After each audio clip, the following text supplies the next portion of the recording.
la música para adorarte. Estoy agradecido, quiero cantarte. Estoy agradecido, quiero adorarte. Yo quiero ser un adorador. Yo quiero ser un adorador. Contemplar la hermosura de tu santidad, adorarte en espíritu y en verdad. Yo quiero ser, Señor, un adorador. Yo quiero ser un adorador. Yo quiero ser un adorador. Contemplar la hermosura de tu santidad, adorarte en espíritu y en verdad. Yo quiero ser, Señor, un adorador.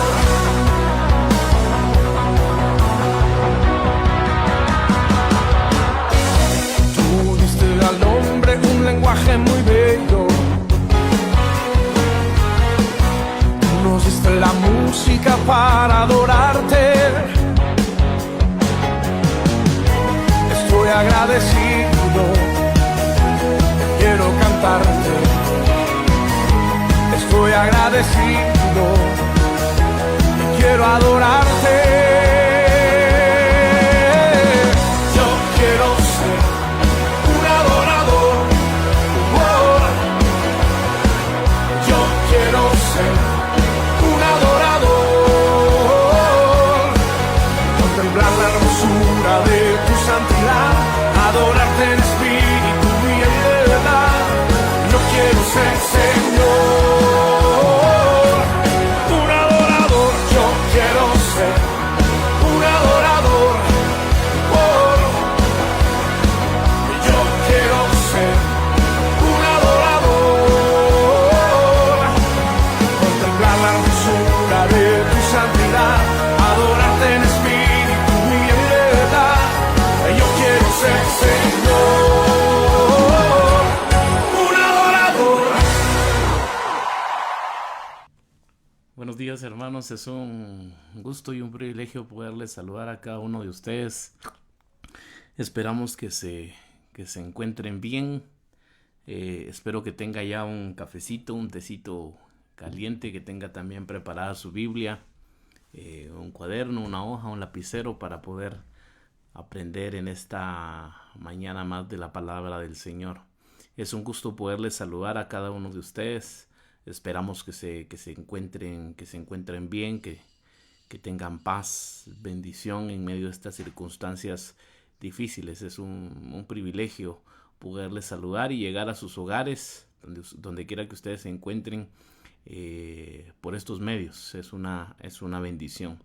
Vamos a seguir con el tema de el poder de la cruz, y vamos a seguir desarrollando los pasajes de Primera de Corintios. ¿Qué le parece si inclinamos nuestro rostro, oramos unos segundos? Padre, gracias porque tú eres bueno y maravilloso, Señor, porque tu fidelidad es para siempre, porque tú no nos has dejado, porque tú no nos has desamparado, Señor. Te pido, te ruego, Señor, que nos dirijas en esta mañana. Gracias porque tú eres bueno, porque tú eres maravilloso, porque tú eres incomparable y porque tú eres digno de toda gloria y de toda honra. Señor, guíanos en esta mañana. En el nombre tuyo, Jesús. Amén y amén. Muy bien. Vamos entonces, 1 Corintios capítulo 1, y vamos al verso 18, y vamos a leer del verso 18 al 20. Amén. La palabra de Dios dice: porque la palabra de la cruz es locura a los que se pierden, pero a los que se salvan, esto es a nosotros, es poder de Dios. Pues está escrito: destruiré la sabiduría de los sabios y desecharé el entendimiento de los entendidos. ¿Dónde está el sabio? ¿Dónde está el escriba? ¿Dónde está el disputador de este siglo? ¿No ha enloquecido Dios la sabiduría del mundo? Son pasajes maravillosos, hermanos, y en los cuales encontramos grandes enseñanzas. En el verso 18 encontrábamos y observábamos algunos contrastes que hace Pablo, ¿no? Habla de locura y habla de poder. Para algunos la cruz es locura, pero para todos aquellos que han creído en Cristo, que hemos creído en Cristo, el Evangelio, hermanos, es poder de Dios. Y vemos el contraste entre locura y poder. También existe el contraste entre los que se pierden y los que se salvan. Es interesante, mis amados hermanos, que podamos observar esto, porque en esta comunidad también habían distinciones entre los romanos, entre los judíos, entre los esclavos. Y aquí también hay un contraste entre los que se pierden y los que se salvan. Los que se pierden indiscutiblemente creen que el evangelio de la cruz es locura. Pero para los que se salvan, para los que creen en este evangelio, se van a salvar. Por eso es de que este evangelio es poder de Dios. También vimos dos palabras importantes. La palabra y la cruz. Muy interesante porque la palabra en el verso 17 no es la misma palabra que encontramos en el verso 18. En el verso 17 se está refiriendo a una sabiduría, a una filosofía humana. Ahora esta palabra, mis amados hermanos, es distinto. Era una revelación que el apóstol Pablo había tenido, la cual era el evangelio. Con este pequeño resumen llegamos entonces al verso 19 y vemos, hermanos, tanto en la enseñanza de Pablo como también en la enseñanza de Jesús, que siempre fundamentó su enseñanza en la Escritura. Pablo usa la metodología de confirmar su enseñanza citando un pasaje del Antiguo Testamento. Pablo ahora va a argumentar que esta locura de Dios con su mensaje de la cruz es en realidad la forma en que Dios ha hecho lo que había dicho que iba a hacer: desechar la sabiduría humana y destruirla. Pablo, mis amados hermanos, al decir está escrito, es ya un argumento suficiente. Ya Dios había hablado sobre este asunto y ahora no está sino dándole cumplimiento. Quiero que leamos nuevamente el verso 19. Pues está escrito. No sé si esto le recuerda a Jesús, ¿no? En el desierto y en la tentación. Escrito está. Escrito está. Escrito está. Y por eso lo decía al inicio, que Pablo utiliza la misma metodología de Jesús, ¿no? Y utilizar, hermanos, pasajes del Antiguo Testamento, usar pasajes de la palabra de Dios para fundamentar su enseñanza. Y esto creo yo que también nos da una enseñanza a nosotros el día de hoy. Cuando nosotros enseñemos, cuando nosotros, hermanos, estemos predicando la palabra del Señor, tiene que tener un fundamento bíblico. Y lo mismo que hacía Jesús, lo está haciendo el apóstol Pablo. Y él empieza porque escrito está, o está escrito, dice la Reina Valera del 60, ¿no? Está escrito. Y esto es bien, bien interesante. Por eso, hermanos, es de que Dios ya lo había dicho. El Señor ya lo había profetizado en el Antiguo Testamento. ¿Y qué es lo que dice la palabra del Señor? ¿Qué es lo que ya se había dicho? Y dice el texto: destruiré la sabiduría de los sabios y desecharé el entendimiento de los entendidos. Es la cita misma, hermanos, de Isaías 29:14. Y Pablo la escoge porque contiene la palabra sabiduría y afirma precisamente el tema que Pablo quiere recalcar aquí. En su contexto original, el pasaje pertenece a aquella grandiosa serie de textos que con regularidad advierten a Israel o a alguien de Israel de que no trate de igualar su inteligencia con la de Dios. Y hermanos, aquí vemos entonces que en el contexto de Isaías 29:14, en todo este contexto se está dando, hermanos, que muchas veces el pueblo de Dios quiere actuar con su propia inteligencia, con su propia sabiduría. Y entonces el profeta se levanta, hermanos, y menciona este texto maravilloso: destruiré la sabiduría de los sabios y desecharé el entendimiento de los entendidos. Porque muchas veces el pueblo de Israel trataba de caminar con su propio entendimiento, con su propia inteligencia, creyendo que no necesitaban de la ayuda de Dios, creyendo que no necesitaban de la dirección de Dios. Pero todo aquel, hermanos, en el contexto de Isaías, del profeta Isaías, en todo ese contexto, lo que Dios está diciendo es: aquellos que creen que son sabios, aquellos que creen que son inteligentes, aquellos que creen que tienen entendimiento, yo voy a destruir todo ese entendimiento. Destruiré, dice, la sabiduría de los sabios. Y quiero, mi amado hermano, que me acompañe, por favor. Bueno, veamos el pasaje de Isaías 29. Isaías, capítulo 29. Isaías, capítulo 29 y verso 14.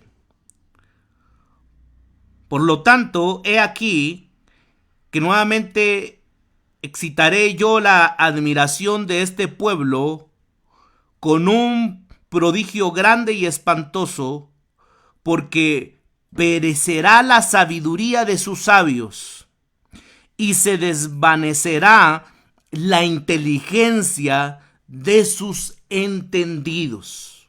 Ahora quiero que me acompañe a Isaías capítulo 40, verso 12. Vamos a leer del verso 12 al 14 y lo quiero leer en la Nueva Traducción Viviente. Y la palabra de Dios dice: ¿quién ha sostenido los océanos en la mano? ¿Quién ha medido los cielos con los dedos? ¿Quién sabe cuánto pesa la tierra? ¿O ha pesado los montes y las colinas en balanza? ¿Quién puede dar consejos al Espíritu del Señor? ¿Quién sabe lo suficiente para aconsejarlo e instruirlo? ¿Acaso el Señor alguna vez ha necesitado el consejo de alguien? ¿Necesita que se le instruya sobre lo que es bueno? ¿Le enseñó a alguien al Señor lo que es correcto o le mostró la senda de la justicia? Siempre ahí en Isaías capítulo 40, quiero que me acompañe al verso 25. Yo sigo leyendo con la Nueva Traducción Viviente. ¿Con quién me compararán?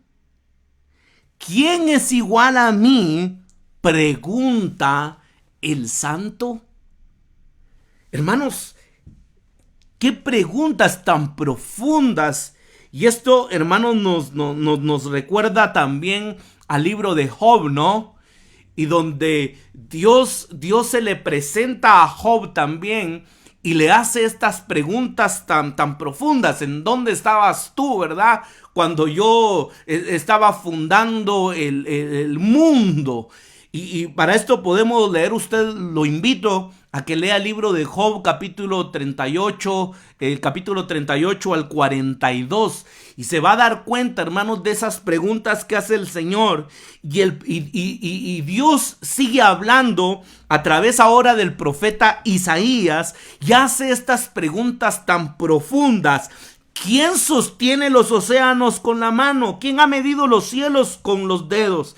¿Quién sabe cuánto pesa la tierra, los montes, las colinas en una balanza? ¿Quién puede dar consejo al Espíritu del Señor? Dice el texto. ¿Quién puede aconsejar al Señor? ¿Quién le va a dar un consejo al Señor? ¿Con quién me compararán? ¿Quién es igual a mí? Pregunta el Santo. Porque este pueblo, hermanos, en el contexto de Isaías, vemos que muchas veces querían actuar con su propia inteligencia, querían actuar con su propia sabiduría. Y el Señor entonces hace estas preguntas y les dice, ¿quién puede ser igual a mí? ¿Quién puede aconsejar al Espíritu Santo del Señor? Pero la locura, mis amados hermanos, de los humanos hace que pensemos que podemos ser más sabios que Dios, o que Dios debería de ser por lo menos tan astuto como nosotros. Pablo considera que este pasaje de Isaías está hallando su cumplimiento escatológico. Y este cumplimiento escatológico, hermanos, lo vemos entonces en Primera de Corintios. Ese cumplimiento escatológico se está cumpliendo porque, hermanos, para el sacrificio de nuestro Señor Jesucristo, el Hijo de Dios, que es Dios encarnado y que fue a una cruz y murió, hermanos, para muchos entonces este mensaje era locura. Y para aquellos que pensaban que este mensaje era una locura, era para los intelectuales de su tiempo, era para los sabios de su tiempo. Y por eso, hermanos, es de que Dios destruye esa sabiduría. Dios destruye, hermanos, ese conocimiento. Porque esta gente intelectual, esta gente, hermanos, con sabiduría humana, no podía entender ni comprender el mensaje de la cruz. Para ellos el mensaje de la cruz era un mensaje de locura.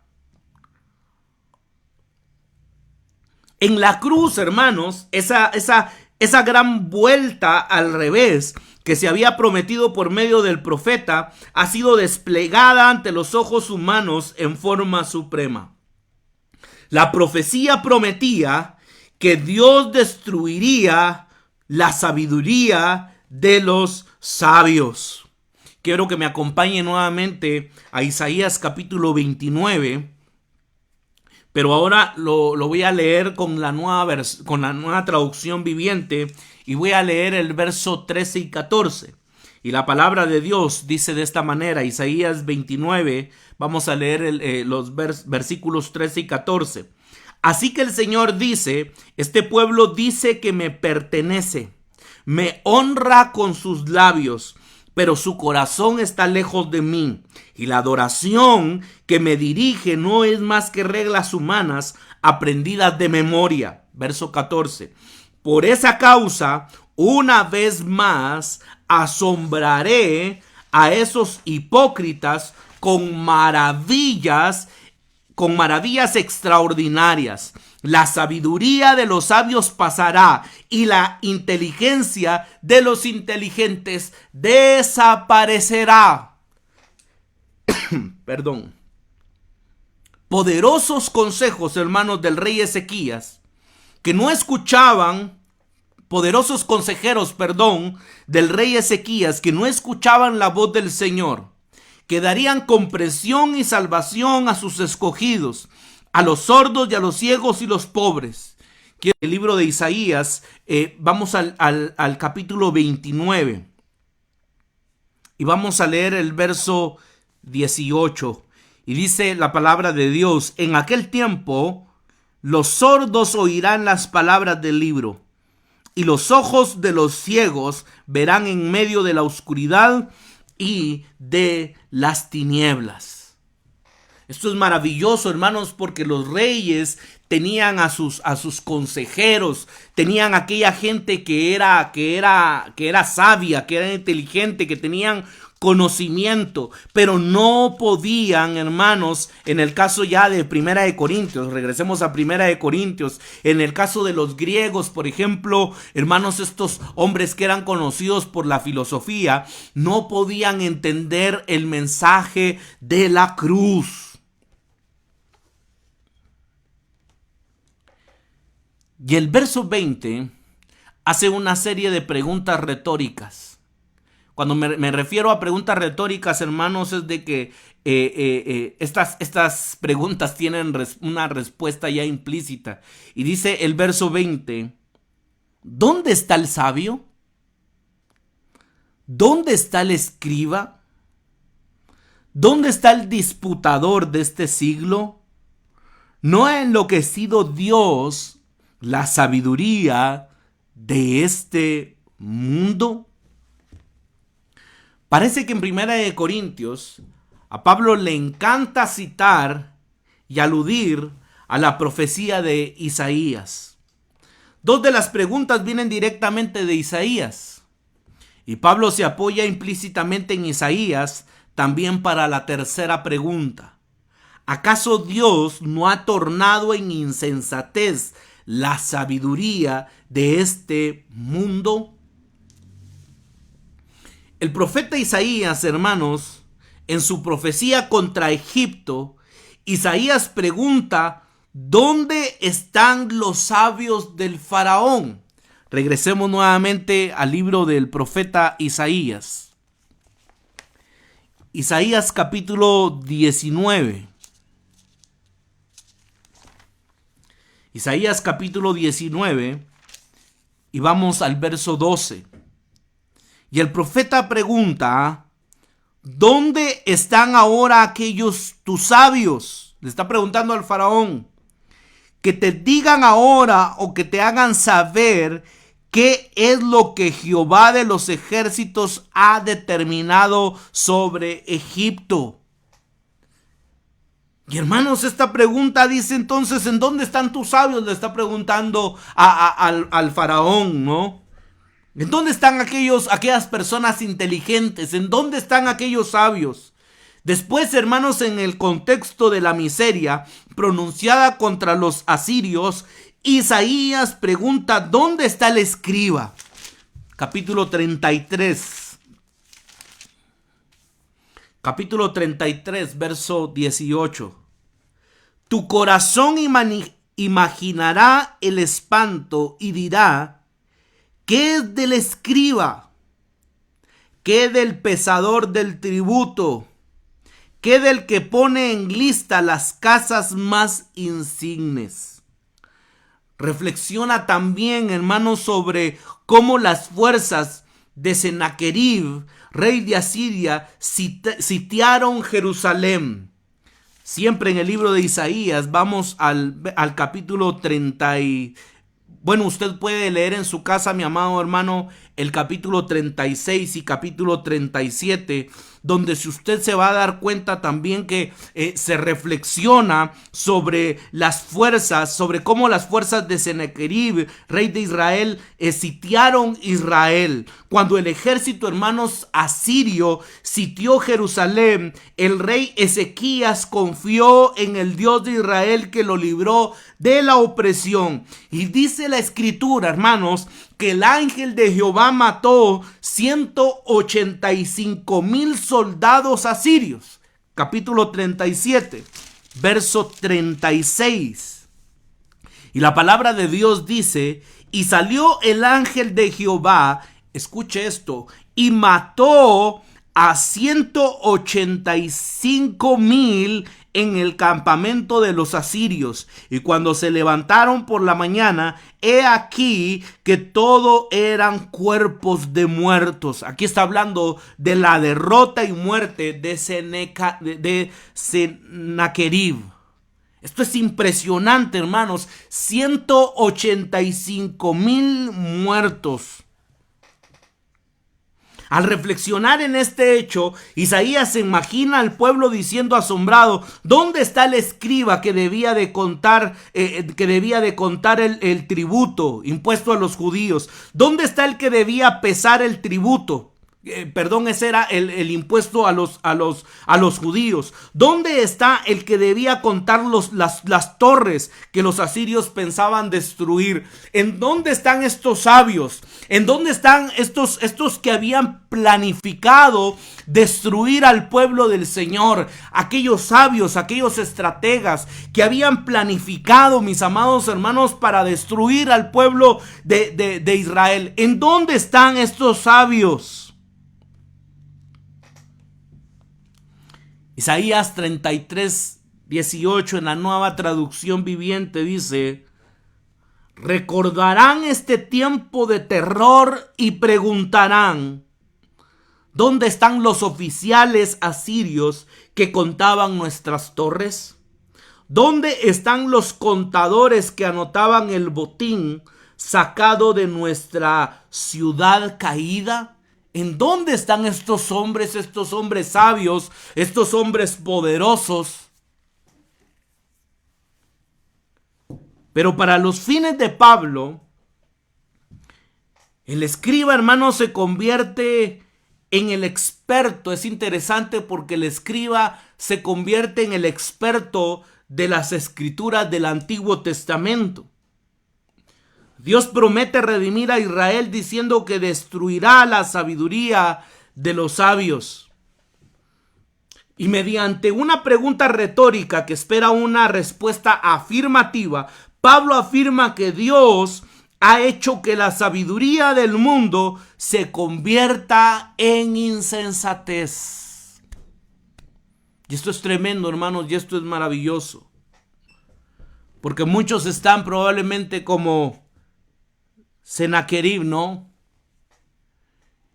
Y que muchos piensan, oye, hermanos, los gobiernos creen que pueden hacer lo que quieran porque tienen el poder económico, porque tienen el poder político. Y creen, hermanos, en realidad que ellos pueden hacer lo que ellos quieran, ¿no? Y detrás de toda esta gente, de todos estos poderosos, hay mucha gente sabia, muchos que tienen grandes conocimientos, pero que esta gente, mis amados hermanos, no pueden entender el evangelio ni el conocimiento de nuestro Señor Jesucristo. ¿Dónde está el sabio?, pregunta Pablo. Regresemos por favor a Primera de Corintios. Primera de Corintios, estamos en el capítulo 1. ¿Dónde está el sabio?, pregunta Pablo. Pablo resume en 4 preguntas lo que dijo en el versículo 18 y lo fundamentó en el versículo 19. El énfasis, hermanos, recae en Dios, quien es Él el quien salva y Él que destruye la sabiduría de los sabios. Quien quiera confrontar a Dios con la sabiduría del mundo sabe que está perdido. Aquellos hermanos que se quieran levantar en contra del evangelio, aquellos que se quieran levantar en contra de Dios, por muchos estudios, por muchos doctorados, por mucha sabiduría, por mucha inteligencia que tengan estas personas, pero que van en contra del evangelio de Jesucristo, deben de saber, hermanos, de que el Señor mismo, Dios, va a destruir esa sabiduría. Todos aquellos que están en contra del evangelio, todos aquellos que están en contra de Dios. En el tiempo de Moisés bastó con que Dios lo mandara. Hermanos, y los sabios desaparecieron del mapa. Es interesante, hermanos, porque se dice en el libro de Éxodo, se nos dice que Moisés inclusive tenía dificultades para hablar.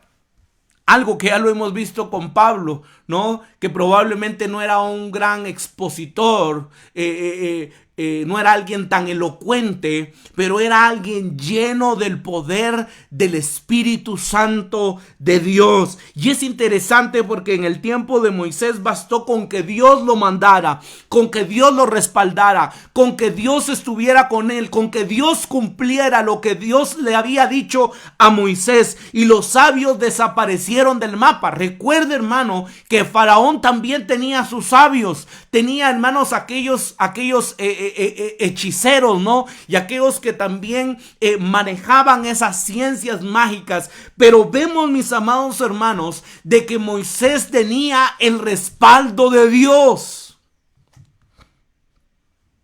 De la misma forma, la sabiduría que se desvanece de este mundo, cuando los maestros que se oponen a Dios proclaman sabiduría humana, Pablo no quiere decir que todos los sabios han dejado el escenario de Corinto, sino que en vano tratan de frustrar la obra de Dios.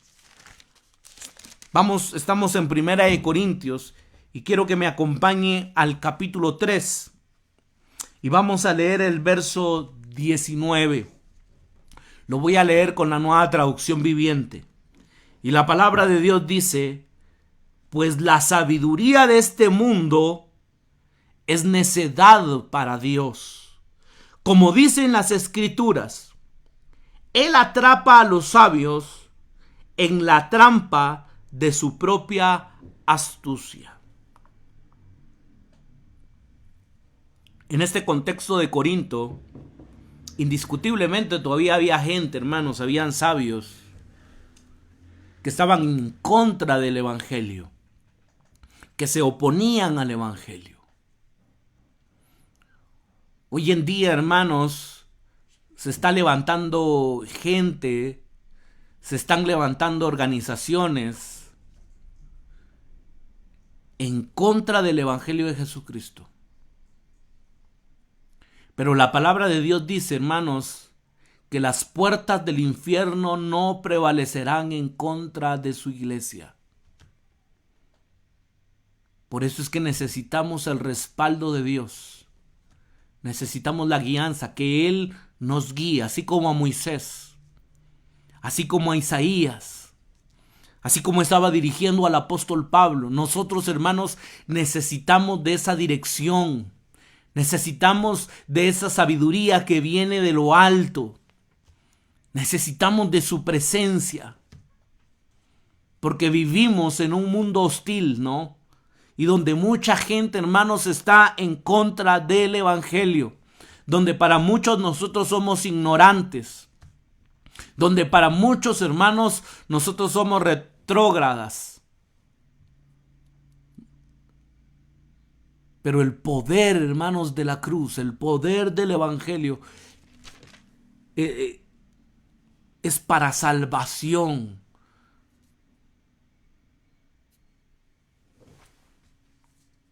Y sigue Pablo con las preguntas. ¿Dónde está el escriba?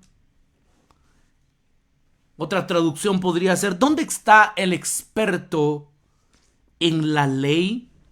Con la segunda pregunta, Pablo se dirige, hermanos, a los judíos entrenados en el arte de explicar las escrituras del Antiguo Testamento. Es interesante porque era un entrenamiento, dicho sea de paso, que Pablo también había recibido. Este entrenamiento también lo había recibido el apóstol Pablo. Recordemos, hermanos, de que él era un experto también en la ley. Era alguien que había estudiado, era alguien que conocía la ley. Pero esta gente, hermanos, recurría a las enseñanzas del Antiguo Testamento, pero no querían aceptar el mensaje de la cruz. Era el cumplimiento de estas enseñanzas.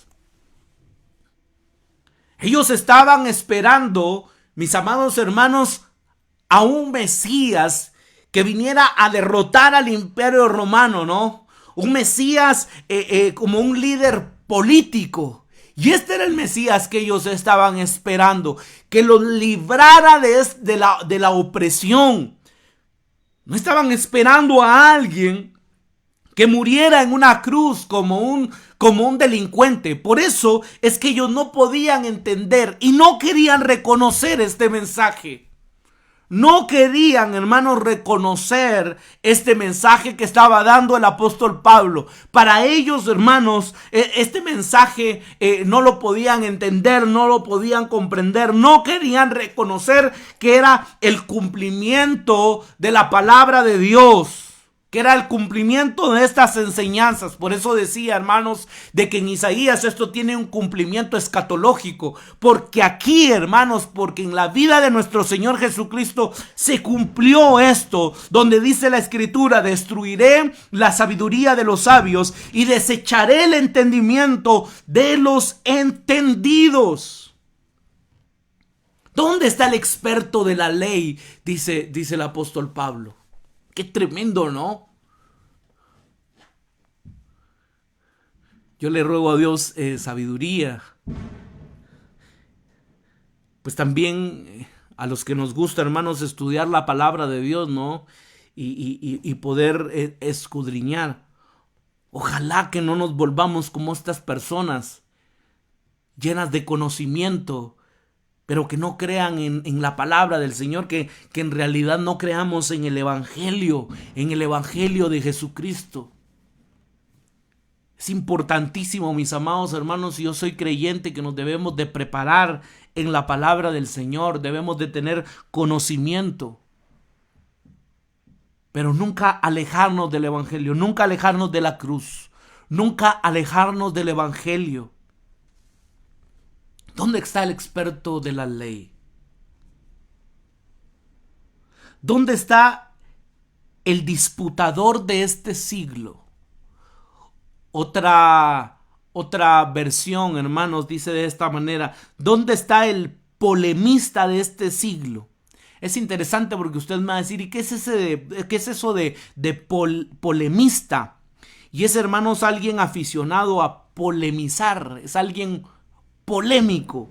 La Reina Valera lo traduce como el disputador de este siglo. Todo para ellos es polémico. Y lógicamente, hermanos, habían personas que utilizaban este mensaje para polemizar, ¿no? El mensaje. La tercera pregunta, hermanos, esta pregunta se aplica a los filósofos judíos y griegos. La frase de este siglo es lo contrario al siglo venidero. Es interesante y preste atención a esto, porque la pregunta dice: ¿dónde está el disputador de este siglo? Hermanos, hay que entender que solo existe este siglo en el que hoy estamos y el siglo venidero, que es el estado eterno. Cuando usted busca, si usted hace el ejercicio, hermano, de buscar este siglo, va a encontrar suficiente base bíblica para saber que este siglo es lo que estamos viviendo, y el siglo venidero, hermanos, es el estado eterno. Por eso, hermanos, es de que vemos que la frase de este siglo es lo contrario al siglo venidero, y su fin es contrastar los valores éticos del presente mundo con los del reino de Cristo. La cuarta pregunta sirve para resumir las anteriores. Y Pablo pregunta en forma retórica: ¿acaso Dios no ha tornado en insensatez la sabiduría de este mundo? ¿Acaso Dios no ha tornado en insensatez la sabiduría de este mundo? ¿Cómo el pueblo usa su sabiduría en contra del Altísimo? Como hoy en día, mis amados hermanos, las universidades, los poderes políticos, los poderosos, tratan de utilizar, hermanos, todo su poder para que entonces atacar el evangelio de Jesucristo.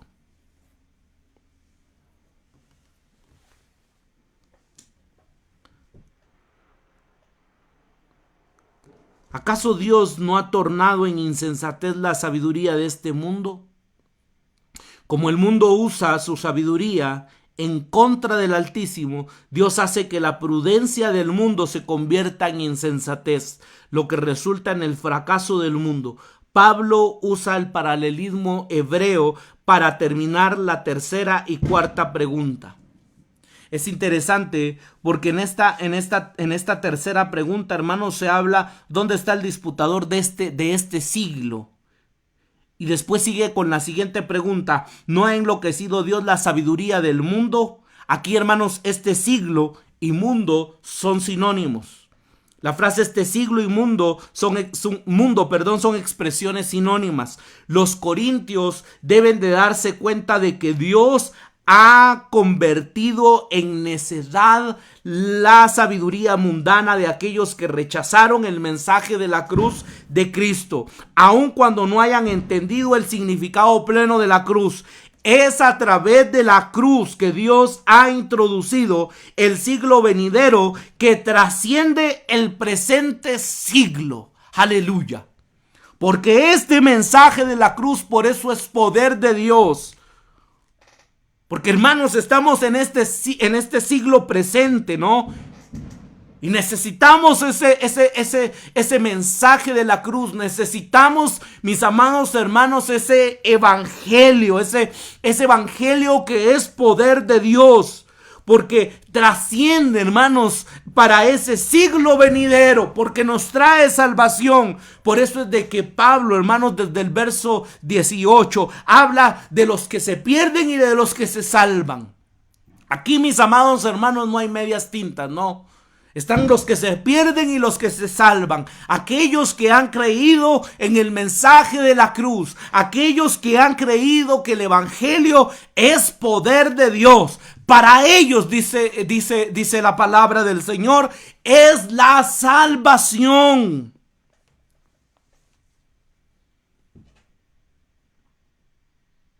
Qué tremendo, ¿no?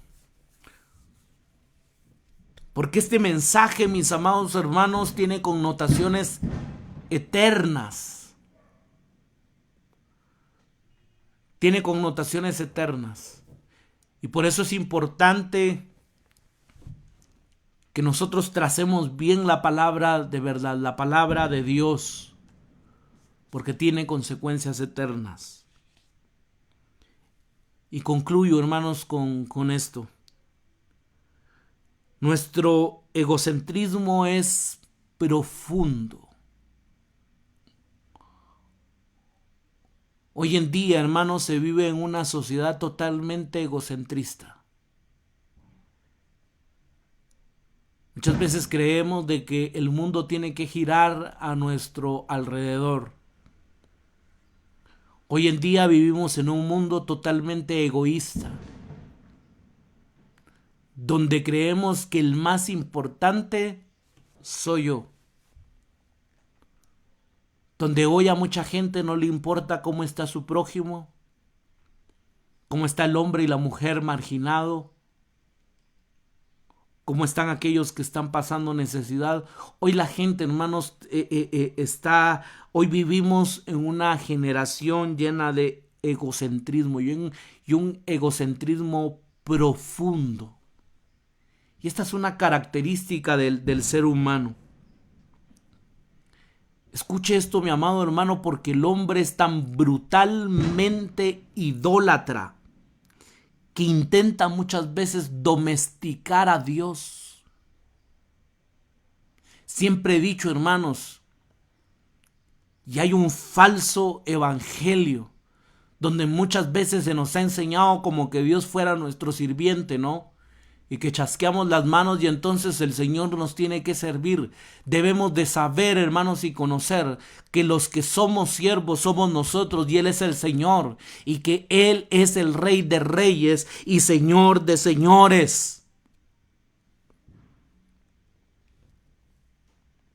¿Cuánta idolatría hoy hay en nuestros corazones? ¿Cuántos estaban sumergidos, ¿no?, en el trabajo? En el afán de querer tener más recursos, de hacer más y más y más. En nuestra necedad desesperada actuamos como si pudiéramos ser más listos que Dios, como que si fuéramos más sabios que Dios. Y muchas veces creemos que somos más listos, que somos más sabios que Dios. Dios mismo ha actuado en el punto en que la sabiduría humana fracasa por completo. Nos vemos impotentes a la hora de tratar con nuestro pecado y de reconciliarnos con Dios, con nuestras propias obras, con nuestro propio esfuerzo. Mis amados hermanos, no podemos reconciliarnos con Dios por muchos doctorados, por muchos estudios que podamos tener, hermanos, por mucha preparación que usted pueda tener, a través de todas esas metas que usted ha alcanzado académicas. No puede alcanzar el favor de Dios. Por muchos recursos económicos que usted tenga, no puede alcanzar el favor de Dios.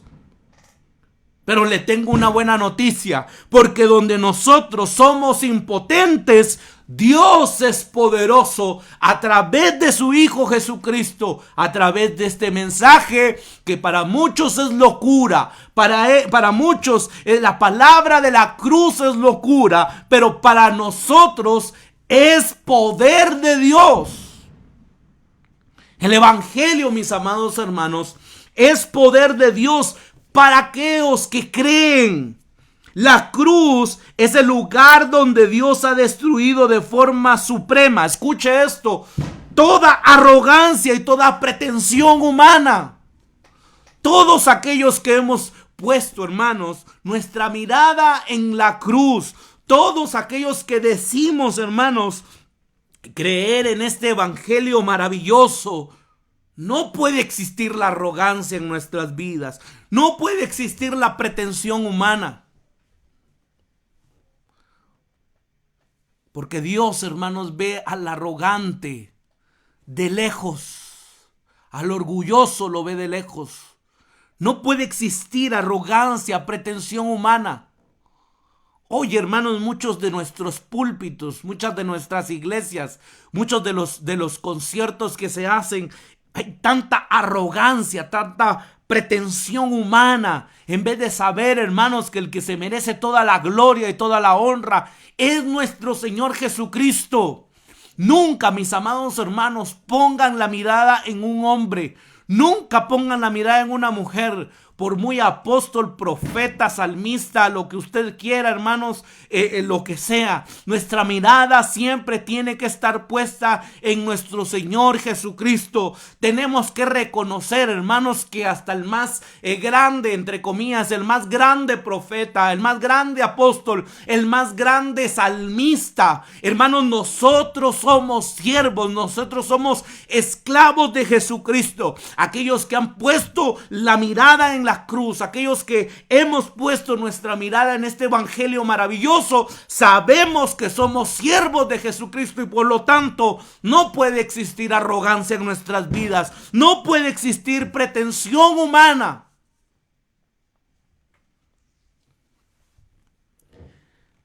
Yo sé que a veces suena fuerte, ¿no?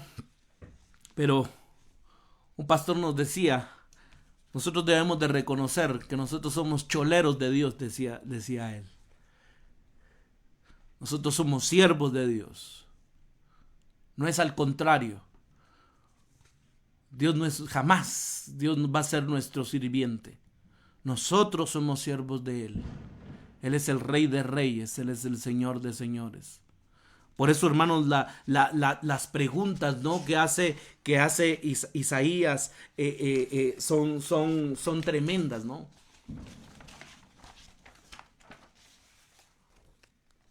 ¿Quién ha sostenido los océanos con la mano? ¿Quién ha medido los cielos con los dedos?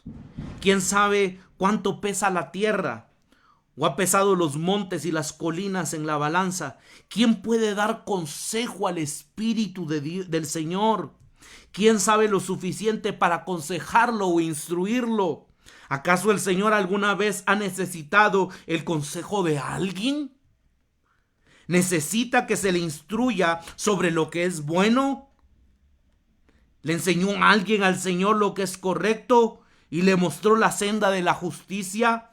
¿Con quién me compararán? ¿Quién es igual a mí?, pregunta el santo.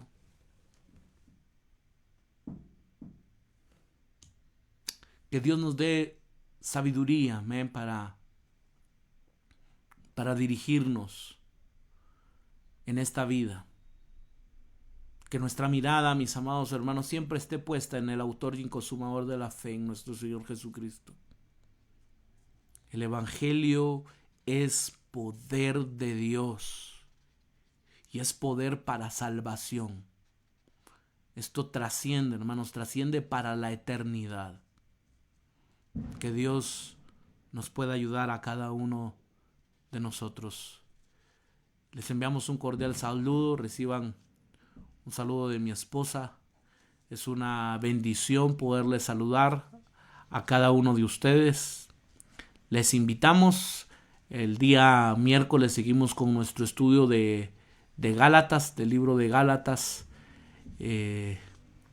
Estamos aprendiendo mucho, así que cordialmente invitados. El miércoles a las 8 de la noche será un privilegio poderles saludar. Sigamos orando, hermanos, por nuestro país. Cada vez los repuntes de infectados son más altos. Ya los hospitales están colapsando y necesitamos unirnos en oración, clamar al Señor. Estaba leyendo que ya en Europa ya el pico está descendiendo, pero aquí en América Latina todavía en muchos países está un repunte, ¿no? Todavía vamos. Y creo que necesitamos orar mucho, clamarle al Señor por nuestro país, por nuestras familias, por aquellos que están sufriendo. Hay muchas personas, mis amados hermanos, que están sufriendo de esa enfermedad y otros que ya están de luto, ¿no? Que perdieron a un ser querido, que perdieron a uno o más seres queridos, y oremos por estas personas. Si podemos, hermanos, apoyar a alguien, si usted conoce a alguien, una llamada, un mensajito, una videollamada, eso fortalece, eso anima. Creo que es importante, hermanos, que en medio de esta crisis nosotros podamos ser de apoyo para muchas personas. Vamos a terminar este tiempo orando. Inclinemos nuestro rostro, vamos a orar. Padre eterno, gracias porque tú eres bueno, porque tú eres maravilloso, porque tú eres incomparable y porque tú eres digno de toda gloria y de toda honra. Señor, perdónanos, porque muchas veces tal vez el orgullo ha llegado a nuestros corazones, la arrogancia,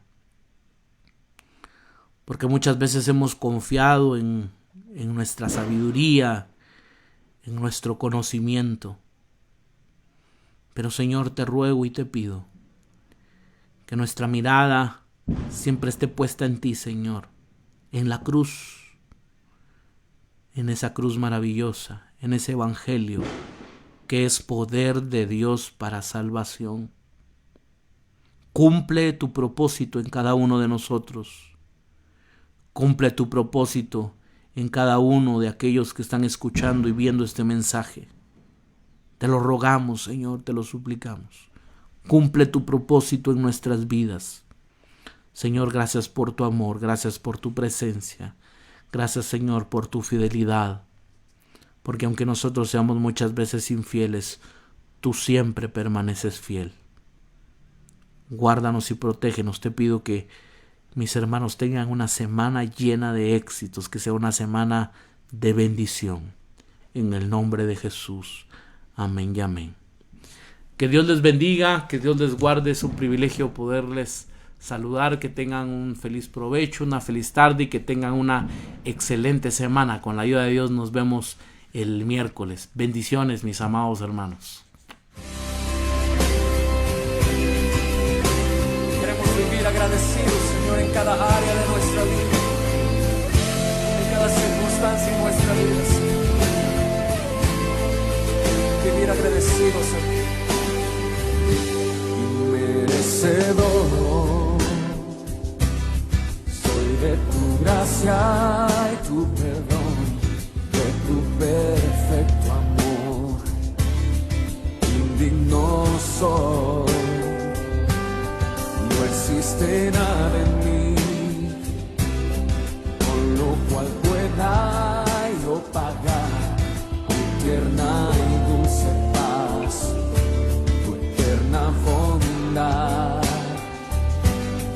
Tú me has amado y has decidido estar aquí para abrazarme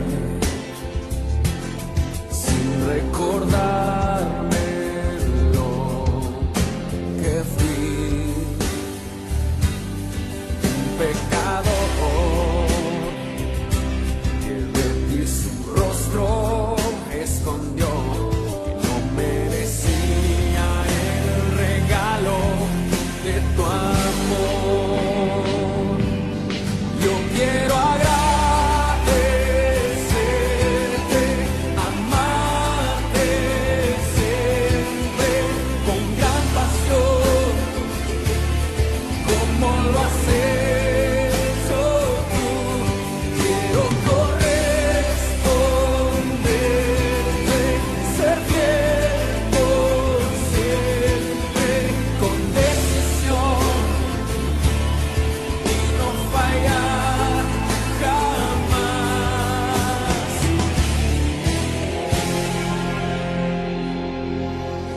Inmerecedor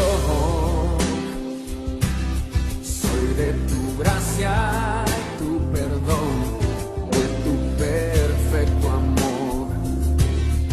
Indigno soy, no existe nada en mí con lo cual pueda yo pagar tu tierna y dulce paz, tu eterna bondad. Tú me has amado y has decidido estar aquí para abrazarme sin recordarme lo que fui, un pecador que de ti su rostro escondió, que no merecía el regalo de tu amor. Yo quiero agradecerte, amarte siempre con gran pasión, como lo has hecho tú. Quiero corresponderte, ser fiel por siempre, con decisión y no fallar.